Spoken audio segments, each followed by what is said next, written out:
I can't believe we're having yet another snow day. This is getting kind of old, isn't it?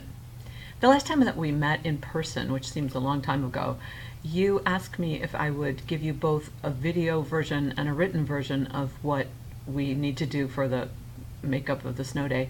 So this is the video portion, but I'm also sending you an email as well.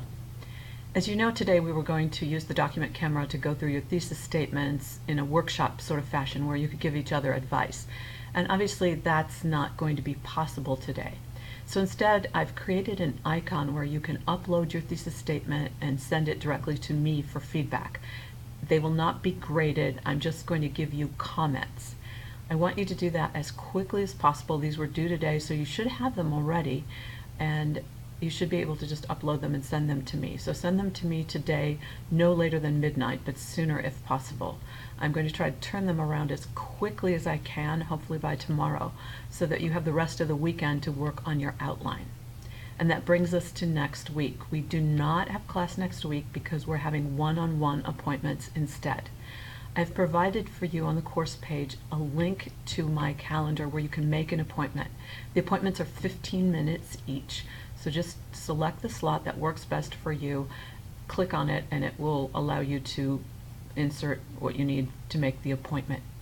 For your first appointment, choose Monday or Tuesday. And the reason for that is that in my experience, well more than half the class, sometimes almost the whole class, has to do a redo or at least a major revision to the outline. If you wait until Friday, it will be too late.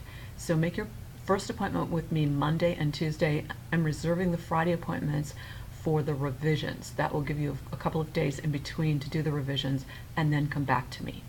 When you come, bring a printed hard copy. Don't just bring your screen. I will be drawing on them. I'll be writing comments, drawing arrows. I can't do that on your screen. I don't want to waste our time together printing out your copy for you. So please, please, please bring it in hard copy. For the outline, I've provided two resources for you. One is an exemplar that I did that I would have walked you through in class. So you can see it in hard copy, again, on our course page in the usual spot. I've also created a video where I walk you through that same document orally. You can use one or both of those, but that's just to help you figure out what should go in your outline. I'm not looking for huge chunks of quotes. I'm looking for you to say in your own words, like you did in your annotated bibliography, what you're going to argue in this portion. Don't use cut and pasted quotes. Our other assignment that we'll have in the coming week while we're off is a critical reader response. This is something we have not done before, but it's not all that scary. It's not just a make work assignment. I'm really trying to help you on your way to the essay. I'm trying to help you get used to using some of the data that has come out of your research.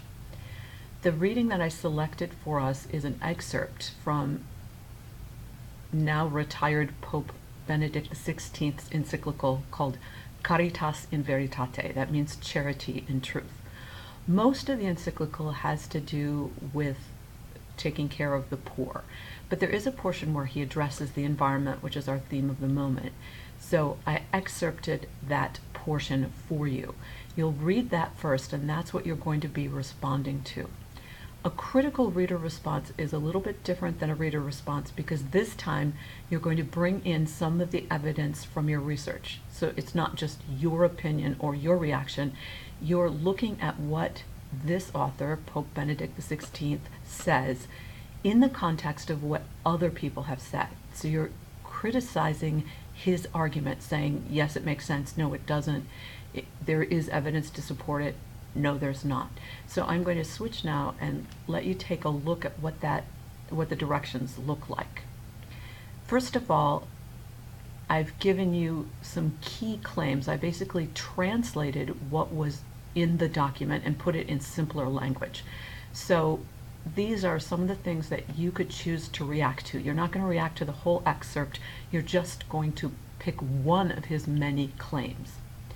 You are going to choose two of your academic level sources, and these have to be good quality scholarly sources from your research that you've already done, and you're going to use those to talk about what he said. So basically, I'm just looking for about 2 pages here. It'll start with your own unique title because your essay is also going to have a unique title. So it's not Caritas and Veritate, nor is it the name of the assignment. It's something you come up with. In your introduction, you're going to identify the author and explain why he wrote the article. I already gave you that information at the top of the excerpt, so it should be pretty easy to just repeat it in your own words. And you're going to identify which claim that you're going to address. You'll end that paragraph with your thesis statement in clear language. This is what I'm going to prove. Obviously not using first person. In the body of the paper, you're only going to have 2 pieces of evidence. In a longer essay, you would have 3. So you're going to present the evidence from source number 1 that you've chosen and source number 2. And each time you're going to make sure that you link that evidence back to your thesis statement. Your third body paragraph is a little different. It's an analysis paragraph. So you're going to explain what you think of Benedict's claim, whichever one you chose, and you're going to tie it back to your thesis statement. I gave you some choices here. Obviously, you would use the more academic language, but you can say he's right, but his evidence isn't very solid. Or you can say he's right, and look at my evidence. It proves what he said. Or you could say, you know, his reasoning is pretty good on the surface, but he didn't address this other thing that's related.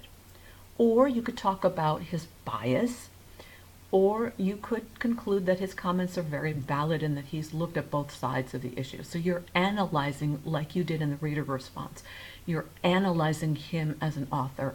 How well does he do his job? And then finally, your conclusion is a standard conclusion. You're going to briefly summarize the key points, including the counter evidence if there is any, and you'll restate your thesis. So I think this will be pretty straightforward, and this will be due on Tuesday at the start of class. I look forward to seeing you then, and I hope that this time we won't be foiled by the snow.